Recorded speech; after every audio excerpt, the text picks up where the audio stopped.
Hi, నా పేరు Rohit. Volga videos 17 million subscribers వచ్చారు. దానికి Hartley congratulations. Please subscribe Volga videos. మంచి మీరు చేసిన కష్టానికైనా మీ మెంటల్గా కూడా మీరు ఎంత ఆలోచించి చేసిన మెసేజ్ ఇవ్వాలి అనే ఒక సంకల్పం కానీ మీకు మంచి సార్. మీకు మోస్ట్ బాగా అప్లాజ్ వచ్చిన సందర్భం ఏంటి సార్? మీరు ఫీల్ అయినవి అంటే మీకు చాలా అప్లాజ్లు ఉన్నాయి, నంది అవార్డు ఉంది, చాలా అవార్డ్స్ ఉన్నాయి, బట్ మీరు పర్సనల్గా మంచి అప్లాజ్ నాకు ఇది అని ఫీల్ అయినా? సో నేను క్రిమినల్ ప్రేమ కథ అనే ఒక ఫిల్మ్ చేసిన తర్వాత second version of second part of romantic crime కథ. అందులో డొమెస్టిక్ అబ్యూస్, ఒక ఇంట్లో ఒక అమ్మాయిని ఒక బాబాయ్ ఒక మామయ్య పాడు చేస్తూ ఉంటే ఆ అమ్మాయి పడే ఆవేదన గురించి చేసిన ఫిల్మ్ అది. ఎందుకనంటే 52% of girls in India, women domestically abuse అవుతున్నారు అనేది గవర్నమెంట్ ఇస్తున్న స్టాటిస్టిక్స్. ఖచ్చితంగా సార్, సో ఖచ్చితంగా.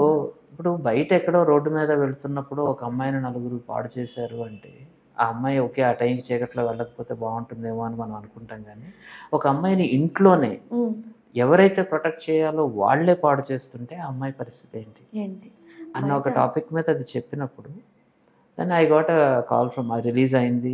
దానికి చాలా క్రిటిసిజం ఫేస్ చేశాను నేను. ఖమ్మం లాంటి ప్లేస్లో పోస్టర్లు తగలబెట్టారు, ఎలా చెప్తారు ఇలాంటి టాపిక్ అని. జనగాంలో ఒక షో ఆపడం కోసం ట్రై చేశారు, ఇంక్లూడింగ్ దట్ అక్కడ ఉన్న ప్రజాప్రతినిధులు కూడా.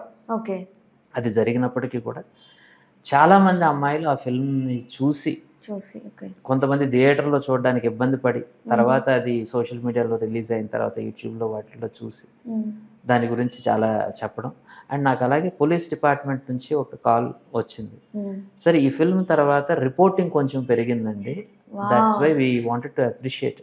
బికాస్ ఒక చదువుతున్న అమ్మాయి, ఒక 10th క్లాస్ ఏదో చదువుతున్న అమ్మాయి తన మీద జరుగుతున్న, ఇంట్లోనే జరుగుతున్న అత్యాచారం ఎలా చెప్పుకుంటుంది? సొసైటీ ఎంత స్టిగ్మా ఉంటుంది. యాజ్ ఎ జర్నలిస్ట్గా నేను అదే ఫీల్ అయ్యాను. నేను ఈ టాపిక్ గురించి చెప్తుంటేనే నేను ఎంత క్రిటిసిజం ఫేస్ చేస్తున్నాను. అదే ఒక విక్టిమ్ చెప్పాలి అంటే తనకి ఎలాంటి ధైర్యం దొరుకుతుంది.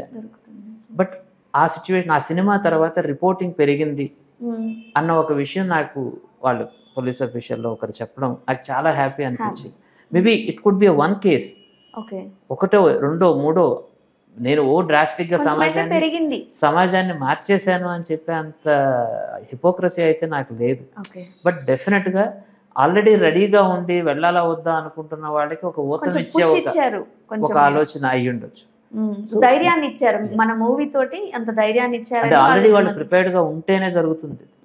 మీడియా ఎప్పుడు కూడా మీరు ప్రిపేర్డ్గా ఉంటే, ఒక దేశభక్తి చేయాలనుకున్న ఒక గాంధీ లాంటి వ్యక్తి గురించి ఎందుకు వెయిట్ చేస్తుందంటే సమాజం రెడీగా ఉంది.